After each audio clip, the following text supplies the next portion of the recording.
Hi, today I'm going to present to you our work Fine-Grained Checkpointing with in-cache line logging. I'm David Aksun, and this is a joint work with Nashon Cohen, Hira Ravni, and James Garus. Our work was previously published in ASPROS 2019. As we all know, non-volatile memory is a fast durable memory device. It can be used as a traditional storage device such as hard disk and SSD. However, what makes NVM interesting is that the programmers can access NVM using the memory bus with byte addressable load and store instructions. Using these instructions, NVM can store data similarly to DRAM and does not require a separate storage format as in traditional block-based systems. This creates opportunities for pointer-based data structure design for NVM.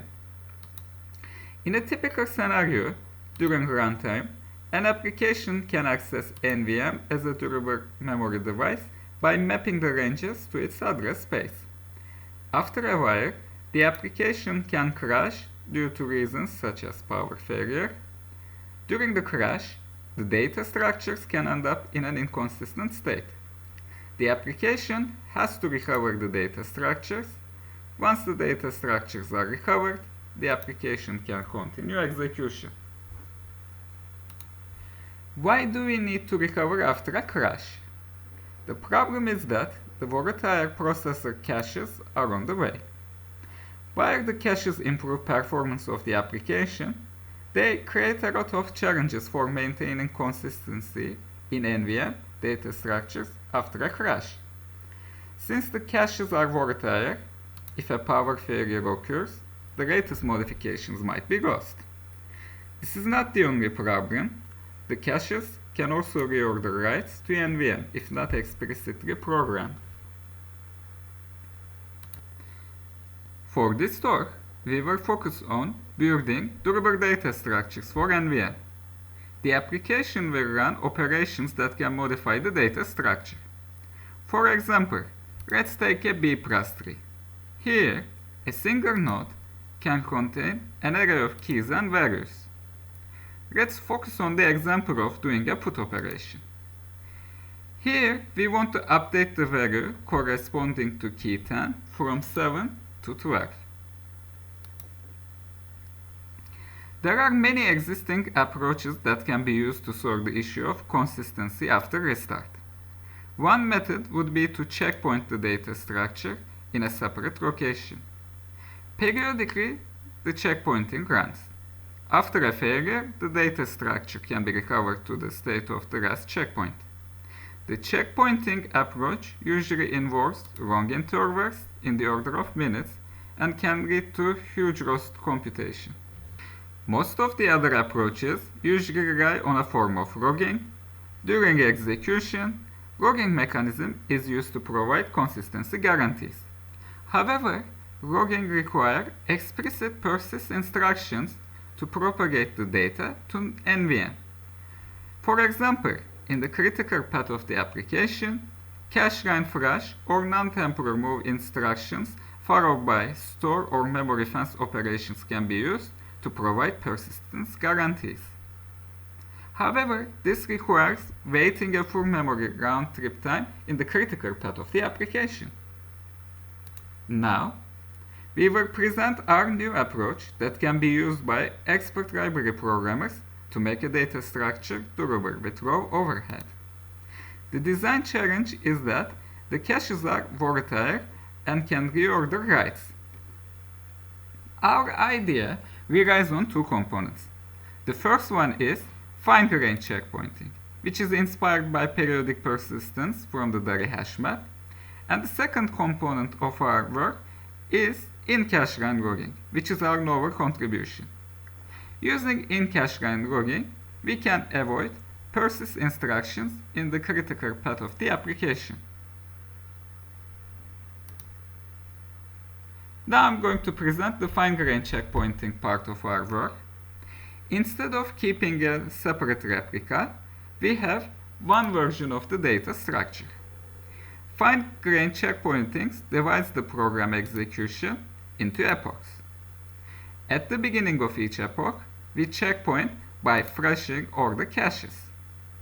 For example, in x86, we do it by using the write-back invalidate instruction. The overhead for this approach is quite low.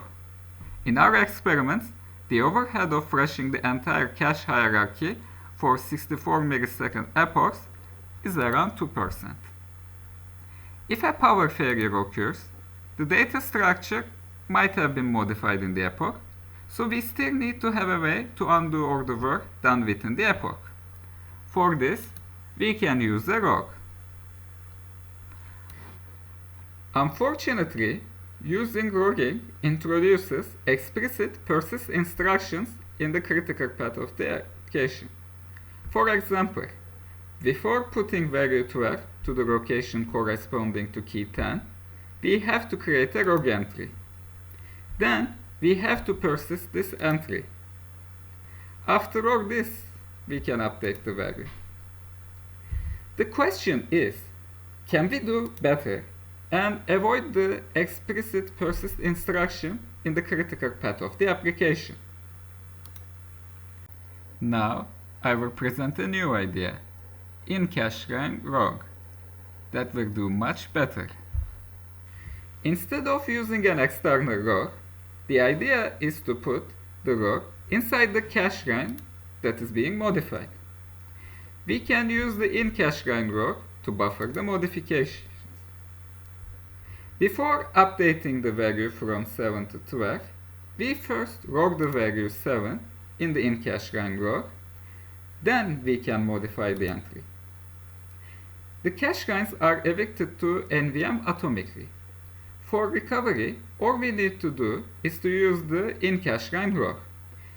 We just need to ensure the ordering of writes to the same cache line, which can be done with the release fence and incurs no cost on x86. Let's see why in-cache line logging allows consistent recovery in practice. On the left side, in the cache, we have the latest version of the cache line, which uses the in-cache line log. On the right side, in NVM, we have the stale version of the cache line from the beginning of the epoch. There are two possible cases. Either we have a power failure and lose the cache line before it propagates to NVM, or the cache line propagates to NVM and we can recover using the in-cache line log. We can basically return the state of the cache line to the beginning of the epoch without any explicit persist instructions in the critical path. While being a very advantageous method, the in-cache line logging approach has a drawback. For example, if we want to modify multiple entries within a cache line, the in-cache line log will not be sufficient due to size constraints. To deal with cases where in-cache line logging is not sufficient by itself, such as node splits or updating multiple entries within an epoch, we fall back to using an external undo log. Instead of logging the operation, we log the entire node and persist it to NVM. The advantage of logging the entire node is that operations can continue safely within the epoch on the node, and we do not need to log the node again for the rest of the epoch. However, using the external undo log still requires explicit persist instructions. In-cache line logging can be used in conjunction with external undo log to make data structures durable with low overhead. For the first modification, the in-cache line approach can be used. In-cache line logging approach is very effective when the modifications to a node within an epoch are sparse. This usually occurs when we have a large tree or access the tree with uniform key distribution. On the other hand, for the rest of the modifications, the external undo log can be used. External undo log is very effective when the modifications to a node within an epoch are very dense. This usually occurs during node splits or accessing a node within a range of keys, such as modifying all the values corresponding to keys between 10 and 20. The best case for our approach is when we have a single popular key or a skewed key distribution. In this case, a small set of nodes are updated frequently and their updates are logged by the external log. For the rest of the nodes, the modifications are sparse and can be handled by the in-cache line log. The worst case is we use the external log for the node, and after paying the cost of logging, the node is not modified for the rest of the epoch, so the cost is not amortized. We made a lot of optimizations for the in-cache line logging algorithm. All the details are available in our ASPROS paper. We implemented a durable version of MAS3 by incorporating our fine-grained checkpointing with in-cache line log approach.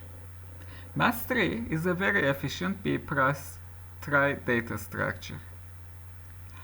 However, making MAS3 durable by itself is not sufficient. We can still have dangling pointers and durable memory leaks due to the allocator. For this reason, we implemented our own custom allocator using the in-cache line design as well.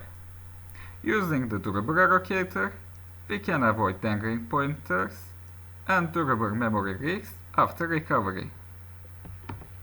We evaluated our in-cache line log approach by running the YCSB workloads.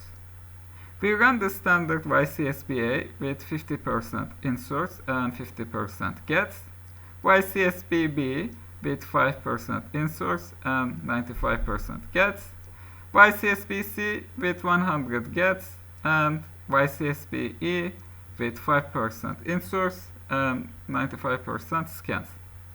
We evaluated based on both uniform and Zipf-in key accesses. In this figure, we can see the raw durability overhead of our approach by comparing the durable in-cache line log-based MAS3 with volatile MAS3. The red bar represents our in-cache line log approach. The blue bar represents volatile MAS3. The y-axis shows the throughput measured in millions operations per second, and the x-axis represents the YCSB workloads and the key distributions. The overhead of our approach is less than 15%. In this figure, we see that the behavior of the in-cache line log approach is very similar to the volatile MAS3 with respect to different tree sizes. The workload for this experiment that we ran is write-intensive YCSB-A. We both provide uniform and Zipf-in accesses. Here, the blue and the yellow bars show volatile MAS3. The red and the green bars show our in-cache line log approach. The x-axis shows the number of keys that are initially found in the tree, and the y-axis again shows throughput. Both the durable in-cache line log-based MAS3 and the volatile MAS3 have similar performance losses. When going from 10,000 keys to 100 million keys. For the uniform workload, the performance drop is around 70%, while for the Zipf-in case, it is around 50%.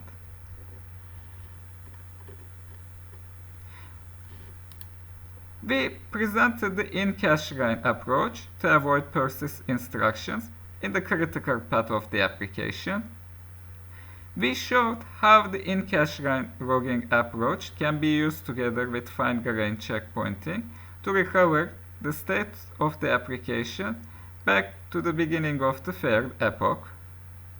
We also showed how we can use an external undo log for cases where the in-cache line log approach is not sufficient by itself. In conclusion, the fine-grained checkpointing with in-cache line log is a technique that can be used by library developers to make a data structure durable with low overhead. For your questions, feel free to get in touch with me.